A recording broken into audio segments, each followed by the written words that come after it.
All right, picking up where we left off with the invoice basic customization, we're going to move into the additional customization area of an invoice customization, right? I don't think I mentioned this before, but why would you want to do this? There's several reasons customers want to customize the look of their templates. One is to make it their own, right? They have different color schemes, they have branding that they want to make sure that customers and vendors alike, they make sure to see the company's brand or the company's color scheme. Another reason is to make it look like it's not a QuickBooks invoice. I know a lot of times, even I've seen things watching, The Profit on CNBC or different TV shows, and I see a printout of an invoice on these business shows, and I can recognize it as a QuickBooks invoice. So sometimes companies want to make it look not so QuickBooks-ish on their invoices. So that's why we'd want to customize a template. So additional customization, I'm going to come in here to lists and down to templates again. And I'm going to get right back into my Fourlane invoice, so edit. So it takes me to the basic customization screen, which we've already talked about. Now I'm going to go down and click on the button that says additional customization. All right, so this is getting a little bit more in depth here. So first of all, the header is what we're going to talk about first. So the header on a template, and this is in a transaction as a whole when we're talking about databases, the header is going to be everything that's on the top portion of the transaction, okay? And then the columns are going to be all of the fields down below here, all right? So generally, if you think about it, the header shows up on a transaction one time, right?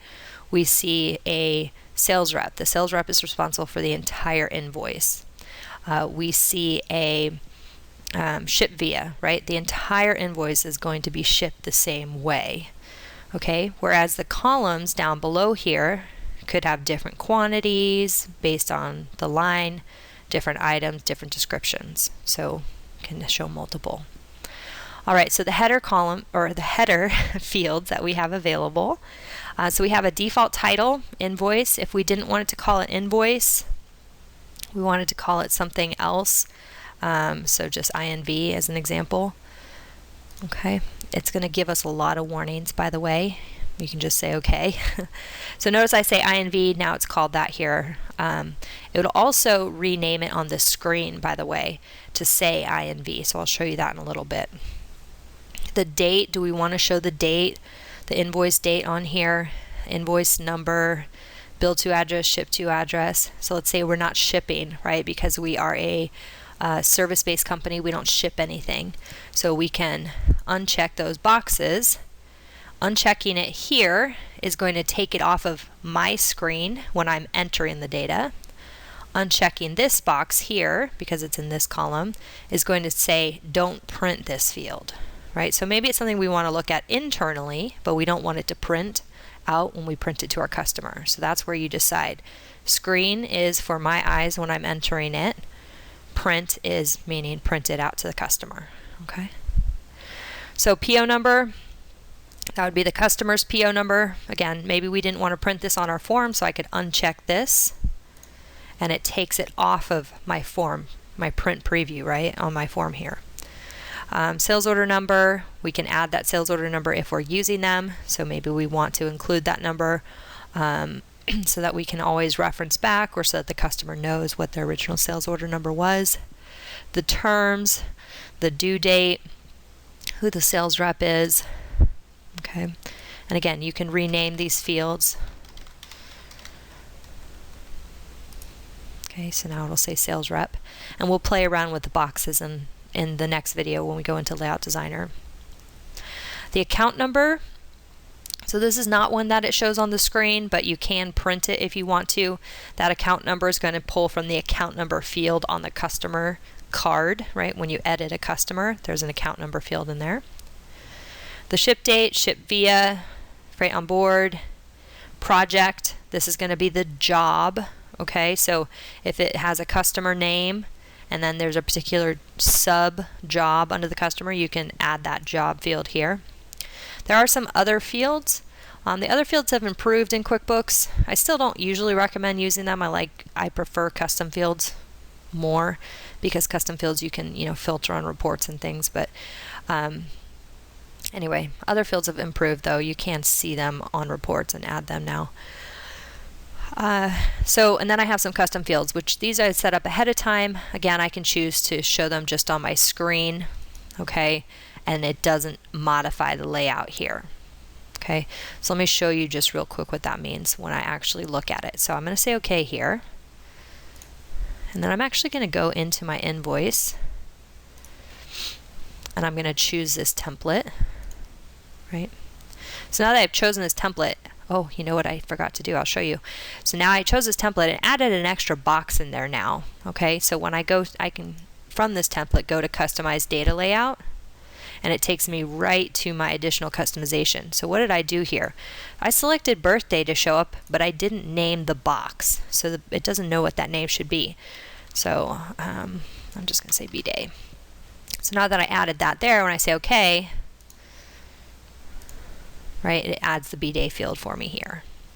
Okay. All right, so moving along, now we're going to go to the Columns tab. So in the columns, that's all the information down below here again. So we can add the service date if we did have service dates, add the item. Okay.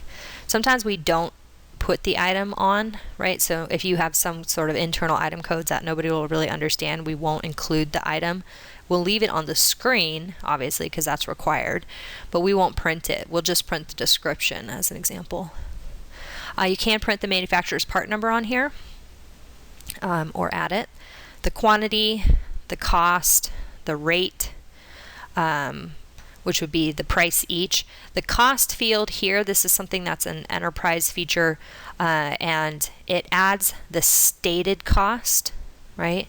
So on the item card, what we have as the cost when we edit an item, that's the cost that it'll put here on the screen. So it'll show it on the screen, but you can't print it. Again, the rate, which is the customer's each price. The amount, which is the quantity times the rate. We can add the class field, and then other fields here, and if we had any additional custom fields, we'd see those down below here. Okay. Then we're going to move on to our progressive columns. So these columns are important if you do any kind of back ordering, or if we're doing invoices from estimates. Right now I don't have sales orders turned on in this system, but let me show you. Let me go ahead and turn sales orders on real quick so you can see what that looks like as well. So I'm going to go in and turn on sales orders. What's the difference between an estimate and a sales order? We have a really good video on that, so you want to check that out. Okay, so I'm going to go back into my invoice here, make sure that I'm choosing the correct invoice that I want to edit, or the correct template. I click on Formatting, Customize Data Layout, and it brings me back where I was. So now that I've added sales orders, you can see there's different columns here to add as progressive. So the progressive on the estimates, obviously you have to have estimates enabled. These are going to be if you do any kind of billing, right? So I've estimated that it's going to take 100 hours. I'm doing billing because I've now worked 20 hours, or I'm 20% complete on the project. So you can have those progressive columns added to your invoice here, right? So you can say add the estimated quantity, right? And then it'll obviously show the actual quantity that we're invoicing for from this column. Add the estimated rate, add the estimated amount. This one will show any prior amounts invoiced. So let's say last week we invoiced for 20, and this week we're invoicing for an additional 20. So on there it'll show quantity 20, estimated quantity of 100, right? Because that's how I said, and then prior quantity of 20, because previously we had invoiced for that additional 20. And then you can also add some percentages in there as well. So again, this is when we're going from an estimate to an invoice. It's progressive columns. Okay. And then we also can do it from a sales order. So from a sales order, usually we're using sales orders when we're talking about shipping items. So from a sales order, it'll show how many were ordered, right? Again, I ordered a quantity of 100 items, 100 pencils, let's say. Previously, I shipped 20 pencils, so it's going to say that on there. I'm shipping an additional 20. It's going to show as my quantity here from this screen. So therefore, I'd have back order of 60, right? And then also you can include the sales order number in here. I do like that sales order number when you include it here because it's a hyperlink, so you can click on it to go back to the sales order from the invoice as well. I kind of like that. Okay, so those are progressive columns. And then we have our footer. All right. So in here, we can go in and add a message. So if we want to have the customer message added, we can have a total. We can have any payments or credits that have been applied to this invoice. So maybe they made a down payment or something, what we applied. The total balance due on this invoice. So again, if the total was $100, they've paid $50, the balance due would show $50. This box would add the customer total balance, right? So the customer as a whole, their entire AR balance. This field would add the job total balance, so the job as a whole.